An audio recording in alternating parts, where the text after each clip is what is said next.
ನನ್ನ ಹೆಸರು ಕನಿಕಾ. ನಾನು ಈಗಷ್ಟೇ ಡಿಗ್ರಿ ಮುಗಿಸಿದ್ದೇನೆ.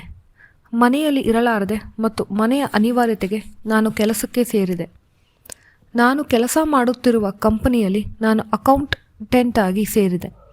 ನಾನು ಸೇರಿದ ಮೊದಲ ವರ್ಷ ಆಗಿದ್ದರಿಂದ ನನಗೆ ಕೆಲಸದ ಅನುಭವ ಇರಲಿಲ್ಲ ಮತ್ತು ನಾನು ಕೆಲಸದಲ್ಲಿ ಕಷ್ಟಪಡುತ್ತಿದ್ದೆ.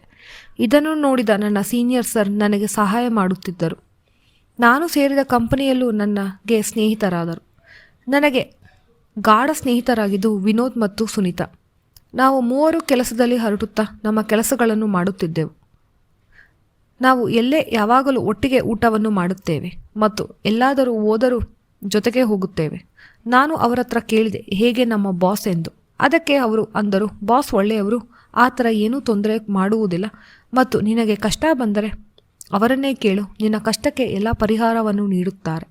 ನನಗೆ ಸ್ವಲ್ಪ ಧೈರ್ಯ ಬಂತು, ಯಾಕಂದರೆ ನಾನು ಕೆಲಸದಲ್ಲಿ ಹೊಸಬ್ಳು. ನಾನು ಕೆಲಸವನ್ನು ಬೇಗ ಕಲಿಯೋ ಹುಡುಗಿ ಬೇರೆ, ಅದಕ್ಕೆ ಎಲ್ಲವನ್ನು ಬೇಗ ಕಲಿತೆ. ಇದರಿಂದ ನಮ್ಮ ಬಾಸ್ ಖುಷಿಯಾದರು ಮತ್ತು ನನಗೆ ಹೊಸ ಹೊಸ ಸವಾಲುದಾಯಕ ಕೆಲಸಗಳನ್ನು ನೀಡಲು ಶುರು ಮಾಡಿದರು. ಅದರಲ್ಲಿ ಕಷ್ಟವಾದರೂ ನನಗೆ ಅವರು ಸಹಾಯ ಮಾಡುತ್ತಾರೆ. ಹೌದು, ನಮ್ಮ ಬಾಸ್ ಬಗ್ಗೆ ಹೇಳುವುದಾದರೆ ಅವರು ಒಳ್ಳೆ ಹೀರೋ. ಅವರಿಗೆ ಇರುವುದು ಗುಂಗರು ಕೂದಲು. ಅವರ ಮಾತು ಮೃದು ಮತ್ತು ಕೆಲಸದಲ್ಲಿ ಅಚ್ಚುಕಟ್ಟು. ಕೆಲಸ ಆಗಿಲ್ಲ ಅಂದರೆ ಯಾರನ್ನೂ ಬಿಡೋದಿಲ್ಲ. ಅವರು ಜಾಸ್ತಿ ಮಾತಾಡಲ್ಲ, ನೀವು ಜಾಸ್ತಿ ಮಾತಾಡಬೇಡಿ, ನಿಮ್ಮ ಕೆಲಸ ಮಾತಾಡಬೇಕು ಅಂತ ಹೇಳ್ತಾರೆ. ನಮಗೆ ಕೆಲಸ ಎಲ್ಲೋ ಒಂದು ಕಡೆ ಕಷ್ಟವಾಗುತ್ತಿತ್ತು. ಅದಕ್ಕೆ ಬಾಸ್ ಹತ್ರ ಹೋದೆ. ಅವರು ಹೀಗೆ ಮಾಡು ಅಂತ ಹೇಳಿ, ಇವತ್ತು ಸಂಜೆ ಇದನ್ನು ಮುಗಿಸಿ ಬಿಟ್ಟು ಹೋಗಬೇಕು ನೀನು ಅಂತ ತಾಕೀತು ಮಾಡಿದ್ರು. ನನಗೆ ಬೇರೆ ದಾರಿ ಇಲ್ಲದೆ ಎಲ್ಲರೂ ಹೋದ ಮೇಲೂ ನಾನೂ ಸಹ ಕೆಲಸ ಮಾಡುತ್ತಾ ಕೂತೆ. ಆದರೆ ಕೆಲಸವನ್ನು ಅಚ್ಚುಕಟ್ಟಾಗಿ ನಿಧಾನಕ್ಕೆ ಮಾಡಿದ್ರೂ ಚೆನ್ನಾಗಿ ಮಾಡಿದ್ದೆ. ಅದಕ್ಕೆ ಬಾಸ್ ಖುಷಿಯಾದರು ಮತ್ತು ನನಗೆ ಮೊದಲ ಬಾರಿಗೆ ನನ್ನ ಬೆನ್ನು ತಟ್ಟಿದರು. ನನಗೆ ಖುಷಿಯಾಯಿತು ಮತ್ತು ನನ್ನ ಸ್ನೇಹಿತರ ಹತ್ತಿರ ಹೇಳಿ ಖುಷಿಪಟ್ಟೆ. ಆದರೆ ಈ ಥರ ಕೆಲಸ ದಿನ ಬರೋಕ್ಕೆ ಶುರುವಾಗಿ ನಾನು ಆಫೀಸ್ ಆದಮೇಲೆ ತುಂಬ ಹೊತ್ತು ಒಬ್ಬಳೇ ಇರುವಂಥ ಪರಿಸ್ಥಿತಿ ಬಂತು. ನನ್ನ ಬಾಸ್ ಸಹ ಇರುತ್ತಾರೆ, ಆದರೆ ಅವರು ಅವರ ಕೆಲಸದಲ್ಲಿ ಇದ್ರು. ಒಂದು ಬಾರಿ ನನ್ನ ಕೆಲಸ ಮಾಡ್ತಾ ಕೂತಿದ್ದೆ. ಹೊರಗಡೆ ಜೋರು ಮಳೆ ಬರುವುದಕ್ಕೆ ಶುರುವಾಯಿತು ಮತ್ತು ಜೋರಾಗಿ ಮಿಂಚು ಬಂದಿದ್ದರಿಂದ ಕರೆಂಟ್ ಹೋಯಿತು. ಕರೆಂಟ್ ಇಲ್ಲದಾಗ ನನಗೆ ಭಯ ಆಗಿ ಜೋರಾಗಿ ಕಿರುಚಿದೆ. ಆ ಶಬ್ದವನ್ನು ಕೇಳಿ ಬಾಸ್ ಓಡಿ ಬಂದರು. ನಾನು ಆ ಕತ್ತಲಲ್ಲಿ ಅವರನ್ನು ಗಟ್ಟಿಯಾಗಿ ಹಿಡಿದೆ. ನನಗೆ ಭಯ ಆಗ್ತಿದೆ, ನನಗೆ ಕತ್ತಲೆ ಅಂದರೆ ಭಯ. ಅದಕ್ಕೆ ಅವರು ಇಲ್ಲೇ ಇರು ಎಂದು ಕೂರಿಸಿ ಒಳಗಡೆ ಇರುವ ಟಾರ್ಚ್ ಲೈಟನ್ನು ತಂದರು. ನನ್ನ ಕೈಯನ್ನು ಹಿಡಿದು ಸಮಾಧಾನಪಡಿಸಿ, ಹೆದರಬೇಡ, ಏನೂ ಆಗಿಲ್ಲ ಅಂತ ಸಮಾಧಾನ ಮಾಡಿದ್ರು. ನಾನು ನೀರು ಕುಡಿದು ಸ್ವಲ್ಪ ಸುಧಾರಿಸಿಕೊಂಡೆ. ನಾವು ಹೀಗೆ ಮಾತಾಡ್ತಾ ಕೂತ್ವಿ. ಬಾಸ್ ಅವರ ಕೋಣೆಗೆ ಹೋಗಿ ಯಾವುದೋ ಫೈಲನ್ನು ತೆಗೆದುಕೊಂಡು ಬಂದರು. ಅದರಲ್ಲಿರುವ ದಾಖಲೆಗಳನ್ನು ತೋರಿಸಿ, ನೋಡು, ನೀನು ಹೇಗೆ ಮಾಡಿದ್ದೀಯಾ, ಯಾವುದನ್ನು ಸರಿಯಾಗಿ ನೋಡಿದೆ, ಇಲ್ಲಿ ಸೈನ್ ಮಾಡಿದ್ದೀಯಾ, ಇದರಿಂದ ಕಂಪನಿಗೆ ಎಷ್ಟು ನಷ್ಟವಾಗಿದೆ ಗೊತ್ತಾ. ನನಗೆ ಇದರ ಅರಿವೇ ಇರಲಿಲ್ಲ, ಯಾಕಂದರೆ ನಾನು ಸರಿಯಾಗಿ ಮಾಡಿದ್ದೇನೆ ಅನ್ನೋ ನಂಬಿಕೆ. ನಾನು ಅಳುತ್ತಾ, ಇಲ್ಲ ಸರ್, ನಾನು ಮಾಡಿಲ್ಲ ಈ ಥರ, ಇದು ನಿಂದೆ ಹೆಸರು ಇದೆ ನೋಡು. ನಾನು ತೆಗೆದುಕೊಂಡು ನೋಡಿದೆ. ಹೌದು, ನಾನು ಮಾಡಿರುವುದು ತಪ್ಪು, ಇದರಿಂದ ನಷ್ಟವಾಗಿದೆ. ಇದು ಬೇರೆಯವರಿಗೆ ತಿಳಿದರೆ ನನ್ನ ಕೆಲಸವೇ ಹೋಗುತ್ತೆ. ಬಾಸ್ ಎದುರಿಸಿದರು, ಆದರೆ ನನಗೆ ಇದು ನಂಬಲು ಸಾಧ್ಯವಾಗಲಿಲ್ಲ. ಇದು ಯಾರಿಗಾದರೂ ತಿಳಿದರೆ ನಿನಗೆ ಇಲ್ಲಿ ಕೆಲಸ ಮಾತ್ರ ಅಲ್ಲ, ಮುಂದೆ ಎಲ್ಲೂ ಕೆಲಸ ಸಿಗಲ್ಲ. ಇಲ್ಲ ಬೇಡ ಸರ್, ದಯವಿಟ್ಟು ಯಾರಿಗೂ ಹೇಳಬೇಡಿ, ಇದನ್ನು ಇಲ್ಲಿಗೆ ಬಿಟ್ಟು ಬಿಡಿ. ಇದನ್ನು ಹೇಗೆ ಬಿಡಲು ಸಾಧ್ಯವಿಲ್ಲ. ಇದರ ಪ್ರತಿಫಲವಾಗಿ ನನಗೇನಾದರೂ ಬೇಕು. ಸರ್, ನೀವು ಎಷ್ಟು ದುಡ್ಡು ಕೇಳಿದ್ರೂ ನಾನು ಕೊಡ್ತೀನಿ. ನನ್ನ ಹತ್ತಿರ ಬೀರುವಿನಲ್ಲಿ ದುಡ್ಡು ಅಷ್ಟು ಕೊಳಿತಾ ಇದೆ. ನನಗೆ ಯಾಕೆ ದುಡ್ಡು ಬೇಕು?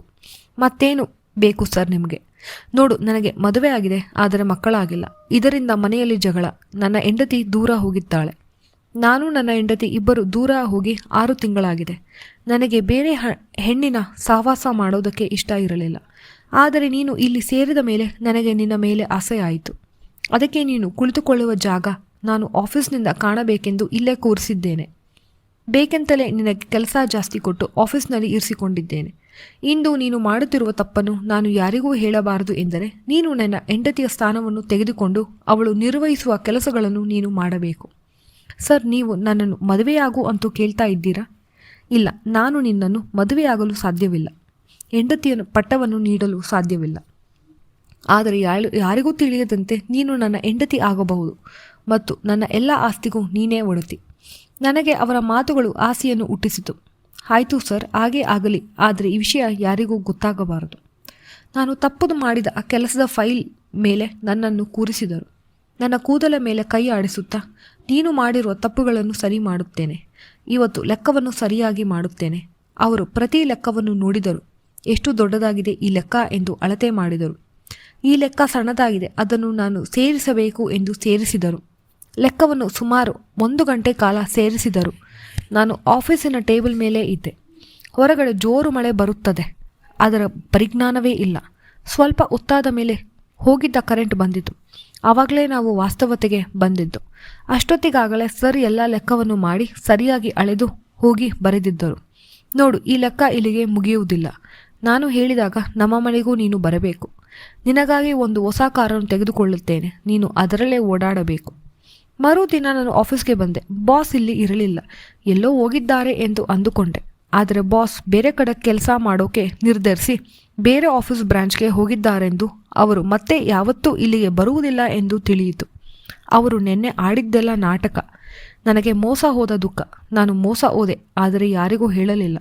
ಹೌದು ಸ್ನೇಹಿತರೆ, ನಾವು ಕೆಲಸ ಮಾಡುವ ಸ್ಥಳಗಳಲ್ಲಿ ಈ ಥರ ಮೋಸ ಮಾಡುವವರು ಇರುತ್ತಾರೆ. ಆದರೆ ನಾವು ಈ ಪರಿಸ್ಥಿತಿಯನ್ನು ಮೀರಿ ಕೆಲಸ ಮಾಡಬೇಕು. ಈ ಕತೆ ನಿಮಗೆ ಇಷ್ಟವಾದರೆ ದಯವಿಟ್ಟು ಲೈಕ್ ಮಾಡಿ ಮತ್ತು ತಪ್ಪದೆ ಸಬ್ಸ್ಕ್ರೈಬ್ ಮಾಡಿ. ಧನ್ಯವಾದಗಳು.